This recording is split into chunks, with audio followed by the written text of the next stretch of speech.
நான் வெறும் சிட்டுக்குருவியை மட்டுமே மனசில் வச்சுட்டு சொல்கிறேன்னு நினைக்காதீங்க. அது எப்படிடா செத்துதுன்னா, நிறைய எப்படிடா வீணாக போச்சு அப்படின்னா, முதல்ல சார் இது ஒரு உணவு சங்கிலின்னு ஒரு கணக்கு இருக்குது.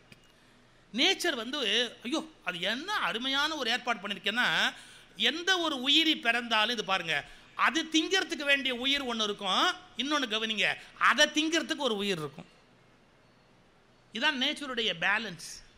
இந்த உலகத்தில் எது தோணினாலும் அது திங்கிறதுக்கான ஒரு உணவு ரெடியாக இருக்கும், அதே மாதிரி அதை உணவாக திங்கிறதுக்கு இன்னொன்று ரெடியாக இருக்கும். இதுதான் உணவு சங்கிலி, நேச்சருடைய மெயின்டெனன்ஸ். பியூட்டிஃபுல்லாக மெயின்டைன் பண்ணுது. இன்னொரு அழகான ஜென் ஸ்டோரி உண்டு. தவளை, தாய் தவளை குஞ்சு தவளையோடு இப்படி கறக்குன்னு கத்திக்கிட்டு இருந்துதான். அப்போ அங்கேயும் இங்கேயும் இங்கேயும் கொசு பறந்த உடனே எல்லாம் பாஞ்சு பாஞ்சு நாக்கு நீட்டி நீட்டி நீட்டி அம்மா கொசுமா, அம்மா கொசு கொசு, அம்மா கொசு அப்படியெல்லாம் சாப்பிட்டுக்கிட்டு இருந்தான் சந்தோஷமாக. இது குஞ்சு தவளையெல்லாம் சாப்பிட்டுக்கிட்டு இருந்துதான். இப்படி எல்லாம் சாப்பிட்டுக்கிட்டே இருக்கும்போது திடீர்னு எங்கேருந்தோ புஷ்ஷுன்னு ஒரு பாம்பு சீறி அது வந்த உடனே இந்த குஞ்சு தவளையெல்லாம் பயந்துக்கிட்டு ஓடியாந்து அம்மா அம்மா அம்மா அம்மா என்னமோ ஒன்று என்னமோ ஒன்று அப்படின்னு ஓடியாந்து எல்லாம் தாய்கிட்ட வந்து விழுந்துதான். கொஞ்ச நேரம் கழித்து பார்த்தா அந்த தாய் தவளை பக்கத்தில் வந்த குஞ்சு தவளைகள் இப்படி ஒன்று ஒன்று எண்ணி பார்த்துட்டு, அம்மா நம்ம அண்ணன் தம்பியில் 2 பேர் காணுமா, நம்ம அண்ணன் தம்பியில் 2 பேர் காணுமா அப்படின்னு. இந்த அம்மா தவளை சொல்லிச்சா, பாம்பு தின்னு இருக்கும், சர்வசாதாரண பாம்பு தின்னு இருக்கும். என்னம்மா பாம்பு தின்னு இருக்குன்னு இவ்வளோ சர்வசாதாரணமாக சொல்கிறியே. அந்த தாய் தவளை சொன்னதான் அந்த கதையை முடிக்கிறான். அதுவும் நல்லது தான்ப்பா, நாம் மட்டுமே பெருகிக்கிட்டே போனோன்னு வச்சுக்க, நமக்கு கொசு கிடைக்காது. நம்மள 2 பேரை யாராவது க்ளோஸ் பண்ணாதான் நமக்கு வேண்டிய அளவு கொசு கிடைக்கும். இது வந்து ஒரு ஆச்சரியமான ஃபிலாசபி. நாம் பெருகிக்கிட்டே போனால் நாம் திங்கிறதுக்கு கொசு கிடைக்காது, நம்மளை க்ளோஸ் பண்ணுற நம்மளால் 2 பேர் செத்தாதான் நாம் திங்கிறதுக்கு வேண்டியது கிடைக்கும். இந்த நேச்சருடைய உணவு சங்கிலிங்கிற கணக்கை நீங்கள் எடுத்துக்கிட்டு பார்த்தீங்கன்னா, இயற்கையில் மனுஷன் எங்கேயுமே கை வைக்கக்கூடாதுங்கிறது புரிஞ்சுக்குவான். நீங்கள் இயற்கையில் எங்கேயாவது கை வச்சிங்க அப்படின்னா உங்களுடைய கோண புத்தியை கொண்டு போய் இயற்கைக்குள்ளே கொண்டு போய் வச்சிட்டீங்க அப்படின்னா இயற்கை எப்படி பழி வாங்கும்னு தெரியாது. நான் 2 சம்பவம் சொல்கிறேன். மொரீஷியஸ் தீவு இருக்கு இல்லையா, அந்த மொரீஷியஸ் தீவில் நாய் பூனை என்பதே கிடையாது. ஒரு காலத்தில் நாய் பூனை அப்படிங்கிற அந்த ஜீவராசிகளே மொரீஷியஸ் தீவு முழுக்க கிடையாது. ஆனால் இந்த படையெடுப்பில் போனாங்க இல்லையா, அப்படி போனவங்க கொண்டு போய் அந்த தீவில் நாயும் பூனையும் இவங்க வளர்த்ததை அங்கே விட்டுட்டாங்க. சார் மொரீஷியஸ் தீவில் ஒரு பறவை இருந்ததான், டோடோ அப்படின்னு பேர். ஒரு பறவை 20 கிலோ வரைக்கும் வெயிட் உடையதா அந்த பறவை வளருமா, 20 கிலோ வெயிட்டு அந்த பறவை. ஆனால் பறக்காது. ஏன் பறக்காது அப்படின்னா அந்த பறவை பறக்க வேண்டிய நெசசிட்டியே அங்கே இல்லை. அது பறந்து போய் ஒன்று பண்ணணுங்கிற அங்கே தேவையே இல்லை.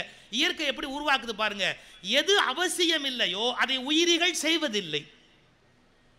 அது பறக்க வேண்டிய கட்டாயமே அங்கே இல்லை, அதனால பறந்து இறந்து வேண்டிய அவசியமே இல்லை. அந்த டோடோங்கிற பறவை 20 கிலோ வரைக்கும் வெயிட் உள்ளதா வருமா. இந்த நாய் பூனைகள் போன பிறகு அந்த பறவைகளுக்கு பறக்க தெரியாதா, அந்த பறவை இனம் முழுவதையும் நாய்களும் பூனைகளும் கொன்று தின்று விட்டன.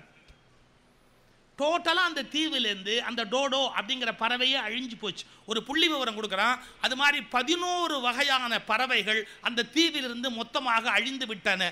ஏன், இந்த நாயும் பூனையும் தின்னு காலி பண்ணிடுச்சு. இந்த இயற்கை என்ன கணக்கு வச்சிருக்கு, ஒரு உயிரை படைச்சா அதை திங்கிறதுக்கு ஒரு உயிர் இருக்கும், அப்புறம் அதை திங்கிறதுக்கு இன்னொரு உயிர் இருக்கும், அதை திங்கிறதுக்கு ஒரு உயிர் இருக்கும், இது எல்லாத்தையும் திங்கிறதுக்கு நம்ம வாழ் இருக்கோம்.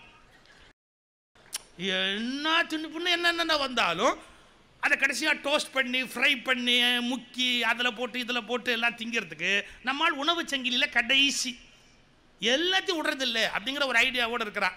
அதனுடைய விளைவு என்னங்கிறத பற்றி நான் அப்புறமா சொல்கிறேன். ஆனால் இந்த உணவு சங்கிலில் ஒன்று அழித்து வாழ்கிற மாதிரி இயற்கை ஏற்பாடு பண்ணியதில் நம்ம குறுக்க பூந்து ஏதாவது ஒரு காரியம் பண்ணிட்டோம்னா விளைவு விபரீதமாக போயிடும். பாருங்கள், இன்னொரு அருமையான செய்தி நான் படித்தது. ஒரு தீவில் வந்து இந்த மாதிரி படையெடுப்புக்கு போன வீரர்கள் இராணுவ தளவாடத்தோட ஒரு மண்ணிற மரப்பாம்பு, ஒரு மண்ணிற மரப்பாம்பு 10 மீட்டர் நீளத்துக்கு வளரக்கூடியது, 10 அடி நீளத்துக்கு வளரக்கூடியது மண்ணிற மரப்பாம்பு. இது உள்ளே போயிடுச்சு, அந்த தீவுக்கு உள்ளே போயிடுச்சு. எப்படின்னா இராணுவ தளவாடங்களோட உள்ளே வந்துருச்சு. அந்த பாம்பு பொதுவாக ஆஸ்திரேலியா போன்ற பகுதிகளில் மட்டுமே இருக்கக்கூடியது.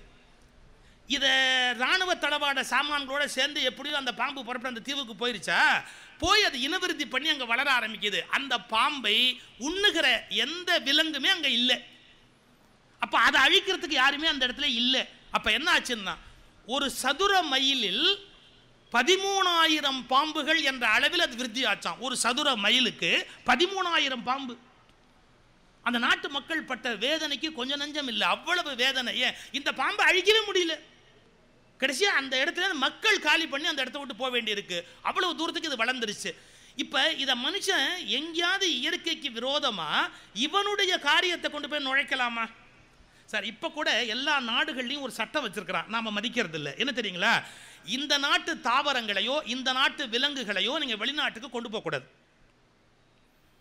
ஆஸ்திரேலியாவில் ரொம்ப கடுமையாகவே அதை நடைமுறைப்படுத்துவாங்க. வந்த உடனே கேட்பான், என்ன கொண்டாந்துருக்கிற சாப்பிட்ற பொருள், தாவர பொருள் என்ன கொண்டாந்துருக்கிற, உயிரிகள் கொண்டாந்துருக்கிறியா, டிக்ளேர் பண்ண. இப்போவே நம்ம இல்லைன்னு சொல்லி வெளியே எடுத்து போனால் அரெஸ்ட் பண்ணுவான். ஏன் தெரியுங்களா, வேறு வகையான தாவரமோ வேறு வகையான விலங்கோ அந்த இடத்துக்குள்ள வந்துட்டா அது அங்க இருக்கிற இயல்பான ஒரு உயிர்கள் இருக்கு இல்லையா, அதை மொத்தமாக அழிச்சிடும். அப்போ இயற்கையின் வளையத்துக்குள் நுழைகிற உரிமை மனிதனுக்கு ஒருபோதும் இல்லை. மனிதன் எச்சரிக்கையாக இருக்கணும். ஏன்னா இது நாம பண்ண ஏற்பாடு இல்லை, இது யாரோ பண்ணி வச்ச ஒரு ஏற்பாடு. நான் வந்து இந்த புரிஞ்சுக்கிறதுக்காக ஒரு உதாரணம் சொல்கிறேன். அதை நீங்கள் வந்து வெறும் சமயம் சார்ந்துதான் நினைக்க வேண்டாம். ஒரு மடத்தில் ஒரு புதுசாக கொஞ்சம் ரெவல்யூஷனரி ஐடியாவுடைய ஒரு மடாதிபதி பட்டத்துக்கு வந்தார். அவருக்கு முன்னாடி இருந்தவர் எந்த மாற்றங்களையும் விரும்பாதவர், ரொம்ப அமைதியானவர், எந்த சேஞ்சஸும் பண்ணக்கூடாதுன்னார். அவர் டெலிஃபோன் கூட பேச மாட்டார். அவர் ஆர்த்தோடாக்ஸ் மைண்டு. அதுக்கு முன்னாடி இருந்த குரு. இந்த பட்டத்துக்கு ஏற்றவருக்கும் அவருக்கு உள்ள கருத்து வேறுபாடு வந்தது. உடனே இவர் என்ன சொன்னார், என்ன எந்த மாற்றமே பண்ணக்கூடாது, எந்த மாற்றமே பண்ணக்கூடாதுன்னா எவ்வளவோ காலம் மாறி போச்சு, நம்ம சில மாற்றங்களை கொண்டு வர வேண்டாமா அப்படின்னார். அதுக்கு முன்னாடி பட்டத்தில் இருந்தவர் ஒரு வார்த்தை சொன்னார், இந்த பார், இந்த மடத்தை எங்கிட்ட கொடுத்தவர் மாத்துன்னு கொடுக்கல, காப்பாத்துன்னு கொடுத்தார். நான் இதை அப்படியே உங்ககிட்ட காப்பாத்துன்னு கொடுத்துட்டு போகிறதான் என் வேலையை ஒழிய இதை மாத்துன்னு கொடுக்கறது என் வேலை இல்லை. சொல்லிட்டு ஒரு ஓமை சொன்னார் பாருங்க. ஒரு சங்கிலியின் அழகே அதன் முதல் வளையத்தை போலவே தானும் இருத்தல் தான். தான் முதல் வளையத்தை விட பெரிதாகவோ சிறிதாகவோ இருக்க நினைத்தால் அந்த சங்கிலியின் ஒழுங்கு போய்விடும். எனவே எனக்கு முன்பிருந்த ஆச்சாரியன் எப்படி இந்த மடத்தை என்னிடத்தில் கொடுத்தானோ அப்படி உன்னிடத்தில் கொடுப்பதுதான் என் விருப்பம். இதை மாற்றுவது என்பதில் எனக்கு உடன்பாடு இல்லை அப்படின்னார். இவருக்கு அது பிடிக்கல. ரெண்டு பேருக்கு நல்ல கருத்து வேறுபாடு வந்தது. நான் அதுக்கு மேற்கொண்டு அதை பேச விரும்பல. ஆனால் ஒரு முதல் சங்கிலியின் வளையத்தை போல் இருக்க வேண்டியது அடுத்த சங்கிலியின் பொறுப்புன்னு சொன்னார் பாருங்க. இதை மனுஷன் முழுக்க புரிஞ்சுக்கணும். இயற்கை சில வடிவமைப்பை வடிவமைத்து கொடுத்ததுக்கு விரோதமா நாம சில காரியத்தை பண்ணினோம் அப்படின்னு சொன்னா விளைவு படு பயங்கரமான விபரீதமா போய் முடியும்.